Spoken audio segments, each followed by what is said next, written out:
एक बार की बात है, भगवान गौतम बुद्ध अपने कुछ शिष्यों के साथ एक गांव से गुजर रहे थे।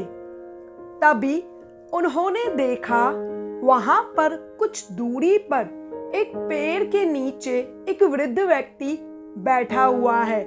वह व्यक्ति पहले तो जोर जोर से हंसने लगता और फिर अचानक ही रोने लग जाता। बुद्ध के साथ यह सब उनके शिष्यों ने भी देखा। बुद्ध उस व्यक्ति के पास पहुंचे तो वह व्यक्ति बुद्ध को देखकर जोर जोर से रोने लगा और बुद्ध के चरणों में गिरकर कहने लगा, बुद्ध, आप जो भी कहते हैं वह सब सत्य है, लेकिन मैं ही आपकी बातों को समझ नहीं पाया। आपका विरोध करता रहा और आपका अपमान करता रहा। उस व्यक्ति के आंखों से लगातार आंसू बह रहे थे। बुद्ध ने उस व्यक्ति के आंसू पोंछे और फिर उससे कुछ देर तक ध्यान से देखने लगे। इसके बाद बुद्ध ने अपनी झोली से कुछ भोजन निकाला और उस व्यक्ति को खाने के लिए दिया। उस व्यक्ति ने उस भोजन को खाया और पानी पिया, लेकिन भोजन के हर निवाले के साथ वह व्यक्ति कभी रोता तो कभी हंसता। बुद्ध के शिष्यों को वह व्यक्ति पागल प्रतीत हो रहा था। इसीलिए उन लोगों ने बुद्ध से पूछा, यह कौन है? क्या इनका मानसिक संतुलन ठीक नहीं है? हमें तो यह व्यक्ति पागल मालूम पड़ता है। बुद्ध ने कहा, नहीं, यह व्यक्ति पागल नहीं है, बल्कि इससे तो ज्ञान की प्राप्ति हुई है। तुम लोग इसके पास जाओ और इनसे ज्ञान प्राप्त करो। शिष्य उस व्यक्ति के पास जाते हैं और उनसे पूछते हैं, हम आपके हंसने और रोने का कारण जानना चाहते हैं। कृपया हमें इसके पीछे का कारण आप समझा सकते हैं? उस वृद्ध व्यक्ति ने कहा, मैं कुछ सालों पहले बुद्ध से मिला था।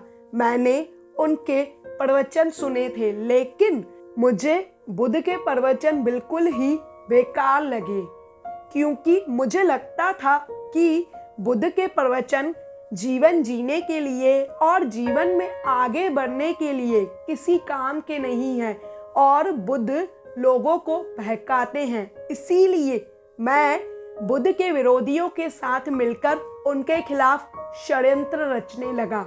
मैं लोगों के सामने बुद्ध की बुराइयां करता और कोशिश करता ज़्यादा से ज़्यादा लोग बुद्ध के खिलाफ हो जाए और बुद्ध के जासे में ना आए। बुद्ध अपने प्रवचनों में हमेशा कहते थे, ज़रूरत से ज़्यादा का धन इंसान को दुख देता है। और बुद्ध अपने प्रवचनों में यह भी कहते थे कि झूठ मत बोलो, मदिरा पान का सेवन मत करो और किसी को ठगो नहीं। लेकिन बुद्ध की यह सारी बातें मुझे बुरी लगती थी, क्योंकि उन दिनों मैं यह सब तो करता था।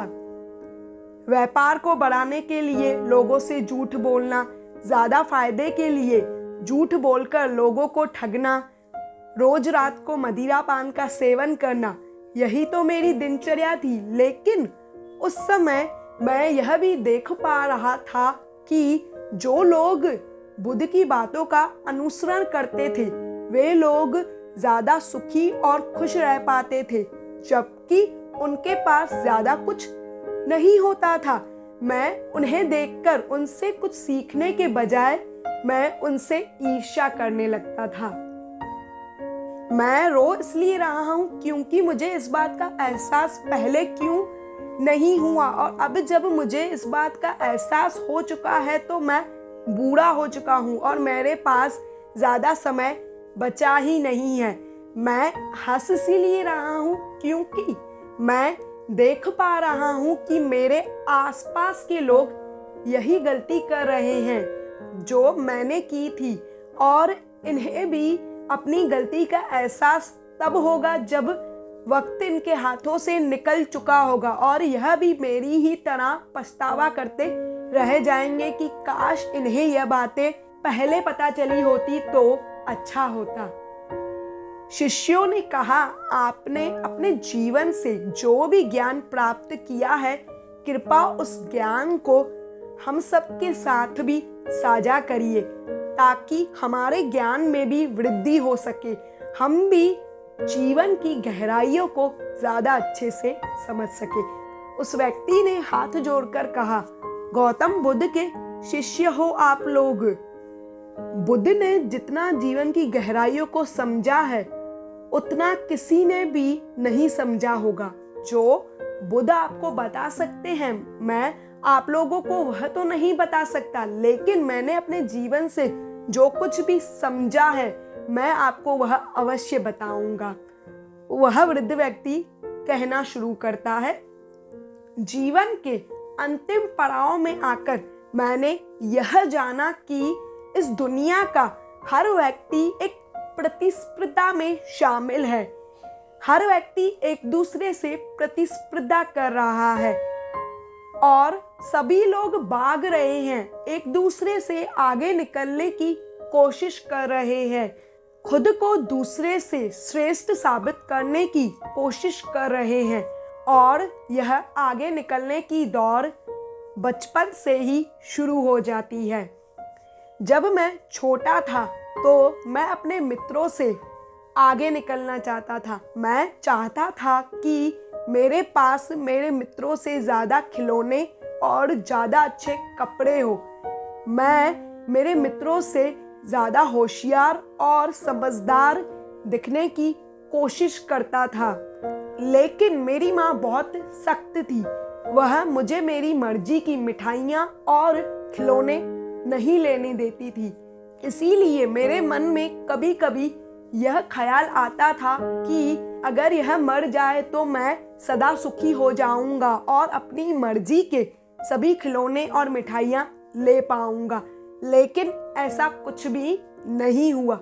इसके बाद मैं यह सोचने लगा कि मैं जल्दी से बड़ा हो जाऊं ताकि बड़े लोगों की तरह मैं भी अपने फैसले खुद ले पाऊं और अपनी मर्जी की मिठाइयाँ और खिलौने ले पाऊं। और ऐसे ही मेरा बचपन गुजर गया। मैं जवान हो चुका था, लेकिन तब तक जो मिठाइयाँ और खिलौने थे वह सब मेरे लिए व्यर्थ हो गए थे और अब एक नई ही दौर की शुरुआत हो चुकी थी। मैं अपने मित्रों और रिश्तेदारों से ज़्यादा धन कमाना चाहता था और उन्हें यह साबित करना चाहता था कि मैं उनसे ज़्यादा काबिल हूँ। मैं उनसे अच्छा गढ़ लेना चाहता था, मैं उनसे ज़्यादा अच्छे कपड़े पहनना चाहता था ताकि वे लोग मेरी इज्जत करें, मुझे सम्मान दे। इसीलिए मैंने लोगों से झूठ बोलना और झूठ बोलकर उनके खिलाफ षड्यंत्र रचना शुरू किया, क्योंकि उस समय मुझे लगता था कि यही करके ज़्यादा धन कमाया जा सकता है। फिर कुछ समय बाद मेरे माता पिता ने मेरा विवाह कर दिया। मेरी पत्नी बहुत ही सुंदर थी, वह मेरा बहुत ही ख्याल रखती थी और मुझे उसकी हर बात अच्छी लगती थी, लेकिन बहुत सालों के बाद भी हमारी कोई संतान नहीं थी। इसीलिए यह चिंता मुझे सता रही थी कि बुढ़ापे में मेरा सहारा कौन बनेगा। जब मैं अपने मित्रों के घरों में उनके बच्चों को हंसते खिलखिलाते देखता तो मुझे ईर्ष्या होती थी और मैं यह सोचने लगता था कि अब मेरे घर में भी बच्चों की किलकारियाँ गूंजनी चाहिए। और भगवान ने मेरी जल्द ही सुन ली। मैं एक पुत्र का पिता बना। उस समय मैं बहुत ज़्यादा खुश था। मुझे लगने लगा कि अब मुझे सब कुछ मिल गया है और अब किसी भी चीज़ की ज़रूरत नहीं है। लेकिन बहुत ही जल्द मेरे मन में ख्याल आया कि अगर मेरे 2 पुत्र होंगे तो मेरा जीवन आसान हो जाएगा। और भगवान ने मेरी बात यह भी जल्द ही सुन ली। मैं दूसरे पुत्र का भी पिता बना। मैं अपने व्यापार को आगे बढ़ाने में लगा हुआ था। एक दिन मेरी पत्नी मेरे पास आई और मुझे कहने लगी, तुम्हारे पिता ने तो केवल इस व्यापार को शुरू किया था, इसे आगे तो तुमने बढ़ाया है, इस पर मेहनत तो तुमने की है, इसीलिए तुम्हारे माता पिता को यह व्यापार तुम्हें सौंप देना चाहिए और 4 धाम की यात्रा पर निकल जाना चाहिए। मुझे मेरी पत्नी की यह बात ठीक लगी, इसीलिए मैं अपने पिता के पास गया और उनसे यह बात की, लेकिन मेरे पिता ने मुझे मना कर दिया और उस समय मुझे मेरे पिता पर बहुत ही क्रोध आया और उस दिन के बाद मुझे मेरे पिता की हर बात बुरी लगने लगी। मुझे व्यापार में कुछ भी करने से पहले उनसे पूछना पड़ता था और मुझे यह बहुत खराब लगता था। मैं स्वतंत्र होना चाहता था, अपने व्यापार के निर्णय खुद से लेना चाहता था और भगवान ने यह बात भी मेरी जल्द ही सुन ली। मेरे पिता अचानक ही बीमार हो गए। मुझे लगा कि अब जल्द ही मेरे पिता इस दुनिया को अलविदा कह देंगे। इस बात पर मुझे दुखी होना चाहिए था, लेकिन मैं अंदर ही अंदर खुश था क्योंकि इसके बाद मुझे टोकने के लिए कोई नहीं होगा और मैं खुद से निर्णय सभी ले पाऊंगा।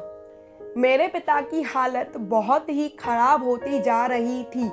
वैद्य ने कह दिया कि अब इनके पास ज्यादा समय नहीं बचा है, इसीलिए रिश्तेदारों और मित्रों को खबर कर दो कि इनसे आखिरी बार आकर मिल जाए। 1 सप्ताह बीत चुका था। मेरी पत्नी मेरे पास आई और मुझे कहने लगी कि अब तो सभी मित्र और रिश्तेदार इनसे मिलकर जा चुके हैं। 1 सप्ताह से ज्यादा का समय हो चुका है, लेकिन अभी तक यह जिंदा क्यों है, अभी तक मरे क्यों नहीं है। मुझे मेरी पत्नी की यह बात ठीक लगने लगी क्योंकि अब तो इन्हें मर ही जाना चाहिए, कम से कम यह अपने दुख से छुटकारा तो पा लेंगे।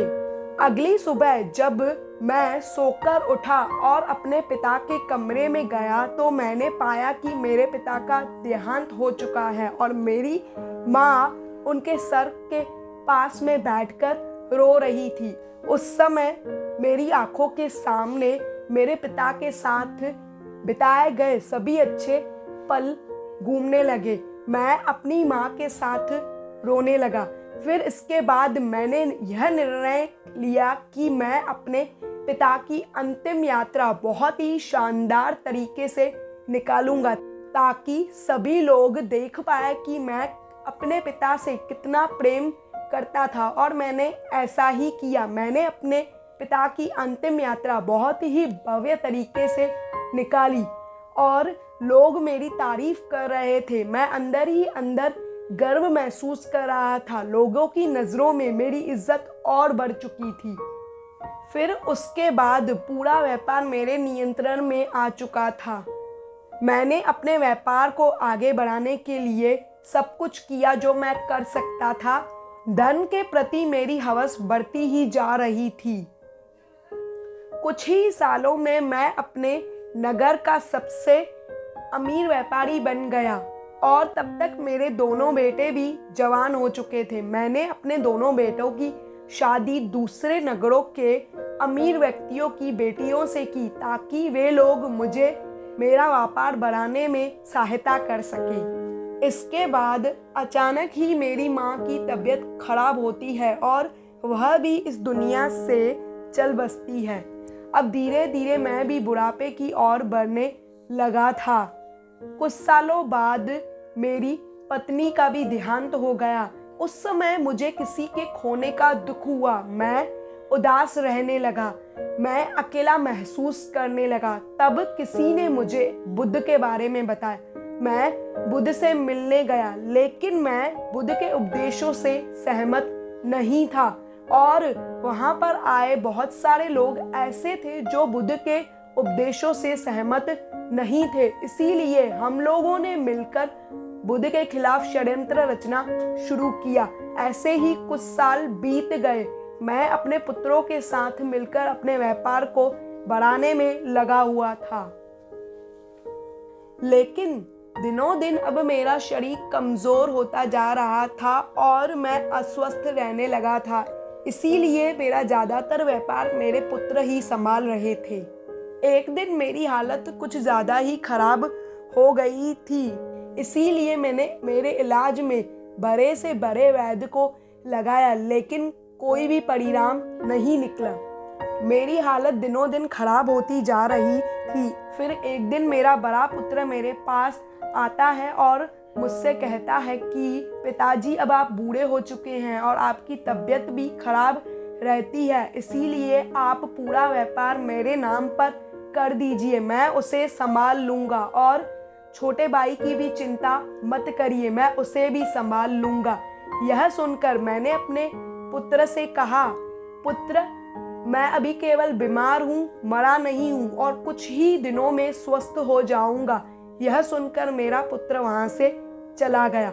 इसके बाद मेरा छोटा पुत्र मेरे पास आया और कहने लगा कि पिताजी, पूरा व्यापार मुझे सौंप दीजिए, क्योंकि आप तो जानते ही हैं कि बड़े भैया नशा करते हैं और वह इतने काबिल नहीं है कि वह व्यापार को चला सके और उसे आगे बढ़ा सके। अगर आप पूरा व्यापार मेरे नाम पर कर देंगे तो मैं आपकी ही तरह उसे आगे लेकर जाऊंगा। मैंने उससे भी कह दिया कि पुत्र, मैं केवल बीमार हूँ, अभी तक मरा नहीं हूँ, कुछ ही दिनों में स्वस्थ हो जाऊंगा। यह सुनकर वह भी वहाँ से चला गया।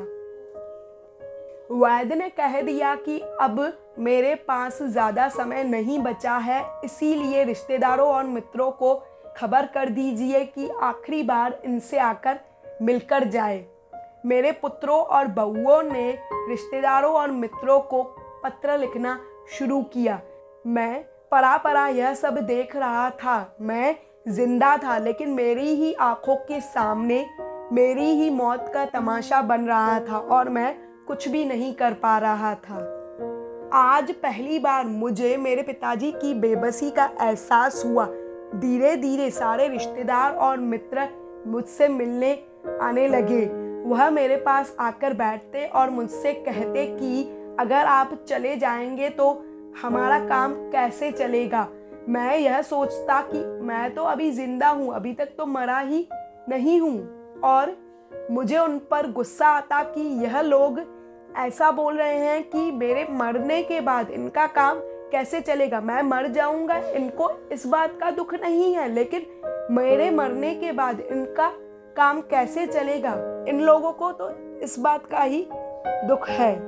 अब तो मेरे बेटों ने आपस में संपत्ति और व्यापार को लेकर लड़ने लगे थे और इस लड़ाई में उनके साथ उनकी पत्नियां भी साथ दे रही थी।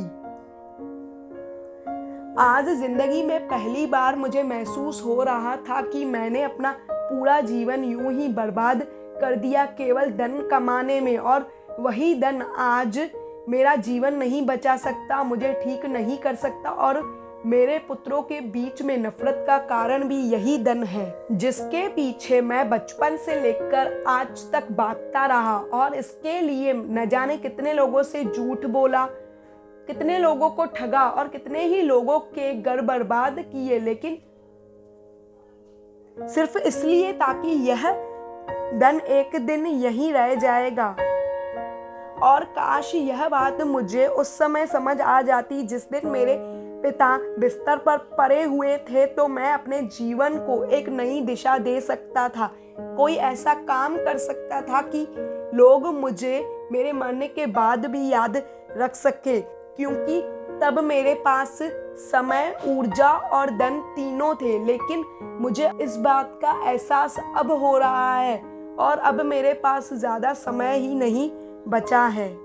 मैंने अपने पुत्रों को बुलाकर के पूछा कि तुम लोग मेरी अंतिम यात्रा कैसे निकालोगे। मेरे बड़े पुत्र ने कहा, पिताजी, अगर आप पूरा व्यापार मेरे नाम पर कर देते हैं तो मैं आपकी अंतिम यात्रा बहुत ही भव्य तरीके से निकालूंगा, ऐसे कि नगर के सारे लोग देखते रह जाएं और समझ पाएं कि आप यूं ही इस नगर के अमीर व्यक्ति नहीं थे। तभी दूसरे बेटे ने कहा, पिताजी, अगर आप पूरा व्यापार मुझे सौंप देते हैं तो मैं आपकी अंतिम यात्रा ऐसे निकालूंगा जैसे कभी किसी राजा महाराजा की भी नहीं निकली होगी, और लोग सालों तक आपकी अंतिम यात्रा को याद रखेंगे। और यह कहकर के वह दोनों आपस में लड़ने लगे और फिर उनकी पत्नियां भी उनके साथ लड़ाई में उलझकर रह गई। यह सब कुछ मैंने बनाया अपनी मेहनत से, अपने हाथों से, और आज यह सब कुछ ही मेरे हाथों से छूट रहा है। मेरी ही बनाई हुई संपत्ति के द्वारा मेरा सौदा किया जा रहा है। मैं अब तक इस भ्रम में रहता था कि मैंने सबसे सफल जीवन जिया है, लेकिन उस दिन मुझे यह एहसास हुआ कि अभी तो जीवन जीना शुरू ही नहीं किया था और अंतिम समय आ गया। सारा जीवन बस यूं ही भागदौड़ में निकल गया। मैंने कितने लोगों को मरते हुए देखा, अपने पिताजी को, अपनी माता को, अपनी बीवी को और अब कई सारे मित्रों को। सबकी यात्रा उस शमशान में जाकर खत्म हो जाती है। मैं भी सभी की तरह यहाँ पर आया, पर कभी यह नहीं महसूस कर पाया कि एक दिन मुझे भी यहाँ पर ऐसे ही लाया जाएगा। पता नहीं किस चीज में उलझकर रह गया और बचपन से उलझा तो बुढ़ापे तक उलझा ही रहा। अब जाकर कुछ समझ आया है तो सब कुछ हाथ से रेत की तरह फिसलता जा रहा है, बस पश्चाताप ही रह गया है। इतना कहकर वह वृद्ध व्यक्ति चुप हो गया और बुद्ध के पास आकर कहने लगा, मैंने अपना पूरा जीवन नष्ट कर दिया। क्या इन बचे हुए दिनों के लिए मुझे आपसे कुछ मिल सकता है? बुद्ध ने कहा, अपने जीवन का एक बहुत बड़ा हिस्सा तुमने अज्ञानता में गुजार दिया है, लेकिन ज्ञान का एक क्षण भी बहुत बड़ा होता है। तुम्हारे पास अभी जो समय बचा है वह ज्ञान से भरपूर है, इसीलिए अब बचे हुए क्षणों में तुम्हें जो कुछ भी मिले, मृत्यु या सांसें, उसे सहज ही स्वीकार करो। बचे हुए जीवन को पूर्णता के साथ देखो। जो बीत गया उसके लिए पश्चाताप ना करो। पूरे तरीके से वर्तमान के हर पल को जियो, वर्तमान में केंद्रित हो जाओ और जो तुम्हें मिल रहा है उसे स्वीकार करना। जितना रहस्य जीवन में है उससे कहीं ज्यादा रहस्य मृत्यु में है। जितनी खुशी जीवन नहीं दे सकता उससे ज्यादा खुशी मृत्यु दे सकती है। बस तुम पूरे होश पूर्वक देखो, बचे हुए जीवन के एक एक क्षण को देखना और बीते हुए कल के लिए पश्चाताप नहीं करना। भविष्य की चिंता मत करना, केवल इस पल के साथ एक हो जाना और फिर जो ज्ञान तुम्हारे अंदर आएगा अंतिम क्षणों में वही तुम्हारी सहायता करेगा। अगर वीडियो पसंद आई हो तो इसे लाइक और शेयर ज़रूर कर दीजिएगा। अगर आप मेरी चैनल पर पहली बार आए हैं तो इसे सब्सक्राइब करे बिना मत जाइएगा। मिलती हूँ आपसे नेक्स्ट वीडियो में।